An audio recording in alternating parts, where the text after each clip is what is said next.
1 Kings 22. And they continued 3 years without war between Syria and Israel. And it came to pass in the 3rd year that Jehoshaphat, king of Judah, came down to the king of Israel. And the king of Israel said unto his servants, Know ye that Ramoth and Gilead is ours, and we be still, and take it not out of the hand of the king of Syria? And he said unto Jehoshaphat, Wilt thou go with me to battle to Ramoth Gilead? And Jehoshaphat said to the king of Israel, I am as thou art, my people as thy people, my horses as thy horses. And Jehoshaphat said unto the king of Israel, Inquire, I pray thee, at the word of the Lord today. Then the king of Israel gathered the prophets together, about 400 men, and said unto them, Shall I go against Ramoth Gilead to battle, or shall I forbear? And they said, Go up, for the Lord shall deliver it into the hand of the king.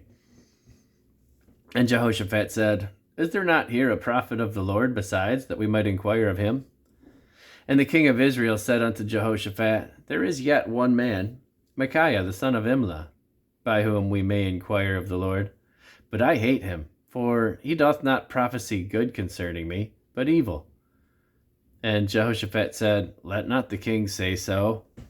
Then the king of Israel called an officer and said, Hasten hither Micaiah the son of Imlah. And the king of Israel and Jehoshaphat the king of Judah sat each on his throne, having put on their robes, in a void place in the entrance of the gate of Samaria. And all the prophets prophesied before them. And Zedekiah the son of Kenana made him horns of iron, and he said, Thus saith the Lord, With these shalt thou push the Syrians until thou hast consumed them. And all the prophets prophesied so, saying, Go up to Ramoth Gilead and prosper, for the Lord shall deliver it into the king's hand. And the messenger that was gone to call Micaiah spake unto him, saying, Behold now, the words of the prophets declare good unto the king with one mouth. Let thy word, I pray thee, be like the word of one of them, and speak that which is good. And Micaiah said, As the Lord liveth, what the Lord saith unto me, that will I speak. So he came to the king, and the king said unto him, Micaiah, shall we go against Ramoth Gilead to battle, or shall we forbear? And he answered and said, Go and prosper, for the Lord shall deliver it into the hand of the king. And the king said unto him, How many times shall I adjure thee that thou tell me nothing but that which is true, in the name of the Lord? And he said, I saw all Israel scattered upon the hills, as sheep that have no shepherd. And the Lord said, These have no master. Let them return every man to his home in peace. And the king of Israel said unto Jehoshaphat, Did I not tell thee that he would prophesy no good concerning me, but evil? And he said, Hear thou therefore the word of the Lord. I saw the Lord sitting on his throne, and all the host of heaven standing by him on his right hand and on his left. And the Lord said, Who shall persuade Ahab that he may go up and fall at Ramoth Gilead? And one said on this manner, and another said on that manner. And there came forth a spirit, and stood before the Lord, and said, I will persuade him. And the Lord said unto him, Wherewith? And he said, I will go forth, and I will be a lying spirit in the mouth of all his prophets. And he said, Thou shalt persuade him, and prevail also. Go forth and do so. Now therefore, behold, the Lord hath put a lying spirit in the mouth of all these thy prophets, and the Lord hath spoken evil concerning thee. But Zedekiah the son of Kenana went near and smote Micaiah on the cheek, and said, Which way went the Spirit of the Lord from me to speak unto thee?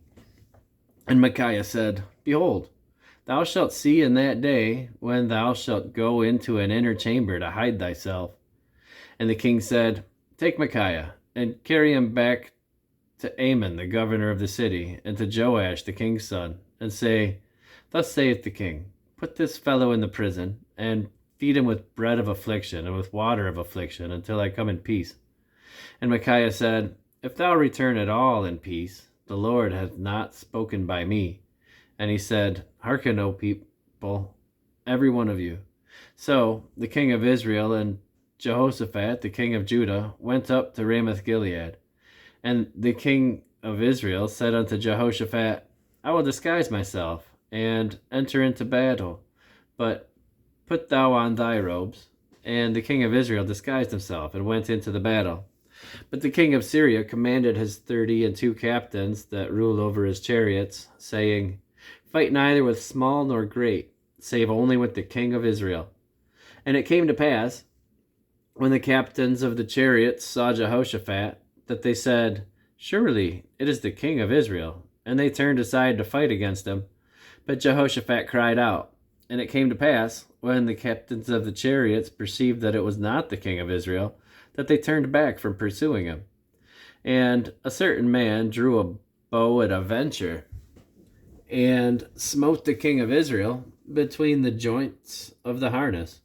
Wherefore he said unto the driver of his chariot, Turn thine hand, and carry me out of the host, for I am wounded. And the battle increased that day, and the king was stayed up in his chariot against the Syrians, and died at even, and the blood ran out of the wound into the midst of the chariot. And there went a proclamation throughout the host about the going down of the sun, saying, Every man to his city, and every man to his own country. So the king died, and was brought to Samaria, and they buried the king in Samaria. And one washed the chariot in the pool of Samaria, and the dogs licked up his blood, and they washed his armor, according unto the word of the Lord which he spake. Now the rest of the acts of Ahab, and all that he did, and the ivory house which he made, and all the cities that he built, are they not written in the book of the Chronicles of the kings of Israel? So Ahab slept with his fathers, and Ahaziah his son reigned in his stead. And Jehoshaphat the son of Asa began to reign over Judah in the 4th year of Ahab king of Israel. And Jehoshaphat was 35 years old when he began to reign, and he reigned 25 years in Jerusalem. And his mother's name was Azubah, the daughter of Shilhi. And he walked in all the ways of Asa his father. He turned not aside from it, doing that which was right in the eyes of the Lord. Nevertheless, the high places were not taken away, for the people offered and burnt incense yet in the high places. And Jehoshaphat made peace with the king of Israel. Now, the rest of the acts of Jehoshaphat, and his might that he showed, and and how he warred, are they not written in the book of the Chronicles of the kings of Judah? And the remnant of the Sodomites, which remained in the days of his father Asa, he took out of the land. There was then no king in Edom, a deputy was king. Jehoshaphat made ships of Tarshish to go to Ophir for gold, but they were not, for the ships were broken at Ezion-Geber. Then said Ahaziah the son of Ahab unto Jehoshaphat, Let my servants go with thy servants in the ships. But Jehoshaphat would not. And Jehoshaphat slept with his fathers, and was buried with his fathers in the city of David his father, and Jehoram his son reigned in his stead. Ahaziah the son of Ahab began to reign over Israel in Samaria in the 17th year of Jehoshaphat king of Judah, and reigned 2 years over Israel. And he did evil in the sight of the Lord, and walked in the way of his father, and in the way of his mother, and in the way of Jeroboam the son of Nebat, who made Israel to sin. For he served Baal, and worshipped him, and provoked to anger the Lord God of Israel, according to all that his father had done.